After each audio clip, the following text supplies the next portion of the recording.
코로나19 바이러스 확산으로 K리그의 개막이 잠정 연기됐습니다. 겨울 내내 K리그의 개막을 기다렸던 축구 팬들에게는 아쉬운 소식이 아닐 수 없는데요. 그래서 인터티비가 준비했습니다. K리그가 개막하는 그날까지 K리그 팀들의 시즌 프리뷰를 준비해봤는데요. 제목은 보고 싶다 K리그.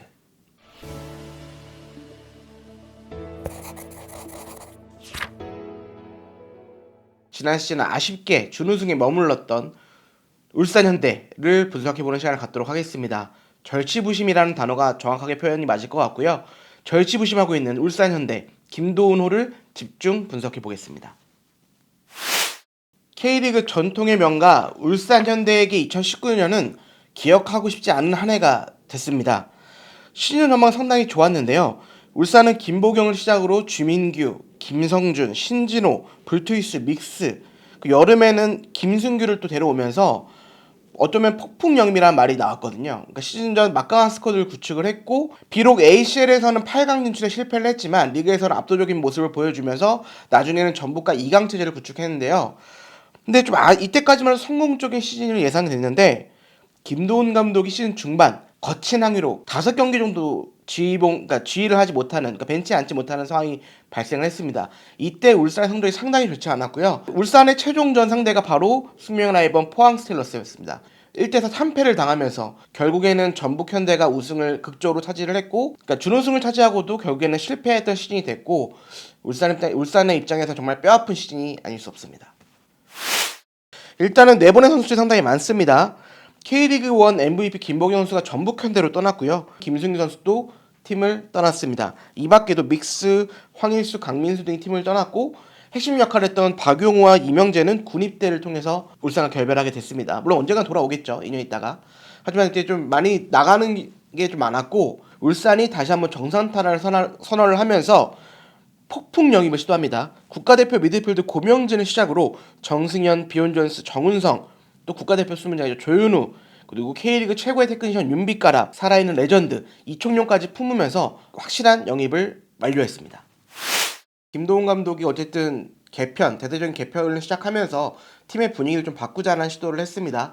일단 중원 핵심인 신준호 선수가 주장을 차지를 했고요. 김태환 선수가 부주장단에 합류를 했고, K리그 친정팀으로 돌아온 정승현 선수가 또 마찬가지 부주장을 달게 됐습니다. 좀 파격적인 선수가 한 명인데요. 바로 유스 출신의 어린 선수 이상원 선수입니다.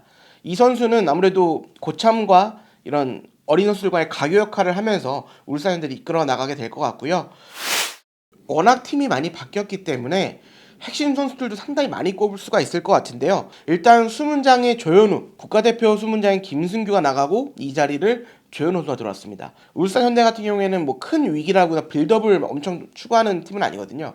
그러니까 큰 위기가 있을 때 한 번쯤 선방해주는 역할이 되게 중요한데, 이 면에서는 조현우 선수가 탁월한 선수이기 때문에 좀 기대를 가지고 있고요.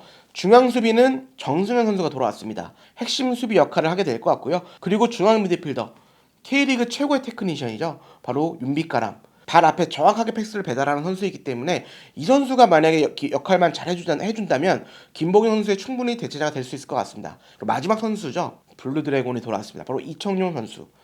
뭐 말할 것도 없는 한국 축구의 레전드고요. 월드컵을 정말 많이 경험했고, 국제대회, 그 다음에 유럽 무대에서 충분한 임팩트를 남겼던 선수입니다. 측면, 이선 모두 쓸 수 있기 때문에 김도훈 감독 입장에서는 많은 활용도가 높은 선수고요.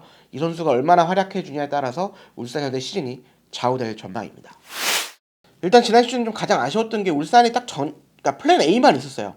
그러니까 4-1-4-1 또는 뭐 4-3-3 표현이 될 것 같은데, 이 포메이션에서 크게 변화가 없이 한 시즌을 치렀습니다. 김동 감독도 이거에 대해서 실패했다라고 판단을 했고, 좀 플랜 A가 있으면 플랜 B와 C까지 준비를 했습니다. 그래서 공격적인 3백 3-4-3 포메이션을 기준으로 해서 플랜 B를 완성을 했고, 플랜 C까지 좀 변형을 될 수 있고 상대에 따라서 어떤 맞춤 전술을 쓰겠다라고 표현을 했습니다. 그러나 어쨌든 기본적인 틀은 크게 변하지 않았고요. 4-3-3 또는 4-1-4-1 포메이션에서 플랜 A를 완성을 하고 있습니다. 베스트 11을 좀 말씀을 드리면, 일단 조현우 선수는 뭐 확고한 골문을 지키게 될 것 같고요. 포백을 보면 박주호, 불투이스, 정승현, 김태환, 수비형 미드필더 자리가 좀 이제 관건인데요. 일단은 주장을 맡았기 때문에 이 선수가 좀 나올 것 같긴 합니다. 바로 신진호 선수, 공수 밸런스를 잡아주는 역할을 하게 될 것 같고요. 가장 중요한 핵심은 2선인데요. 김인성, 고명진, 윤빛가람, 이청용, 윤빛가람과 이청용의 자리는 뭐 언터처블이게 될 것 같고요. 마지막 원톱에는 주니오 선수와 존스 선수가 아마 경쟁을 하게 될 것 같습니다. 네, 뭐 항상 어렵습니다. 예상 순위 절치부심이라는 키워드를 가지고 정상 탈환, 우승을 좀 노릴 수 있을 것 같습니다. 김도훈 감독이 시즌 휴식기 때 정말 이를 악물고 이를 갈고 있다고 합니다. 뭐 고명진, 윤빛가람, 이청용, 이동경이라는 말도 안 되는 중원을 구축했기 때문에, 그리고 여기다 포백도 정승현, 김기, 골문까지, 조현우도 있잖아요. 골문까지 이 멤버로 우승을 못하면 사실상 이제 울산이 좀 어려워지는 상황이 될 수도 있거든요. 그러니까 저는 올해는 좀 우승의 적기다. 스쿼드의 깊이라든가 좀 풍부함에 있어서는 울산이 좀 앞서고 있기 때문에 올해만큼은 울산의 우승을 예측해 보겠습니다. 네, 오늘은 지난 시즌 준우승팀 우승 탈환을 선언한 울산 현대에 대해서 알아봤는데요. 다음 편에는 전 시즌 3위 팀이죠. 최용수 감독의 FC 서울에 대해서 알아보도록 하겠습니다. K리그 소식, 기타 해축구 소식들은 인터풋볼 홈페이지에서도 확인할 수 있습니다. 그리고 인터TV에서는 많은 영상, 콘텐츠를 통해 앞으로 찾아뵐 테니까요. 많은 기대 부탁드리고요. 그럼 다음 영상에서 찾아뵙도록 하겠습니다. 감사합니다.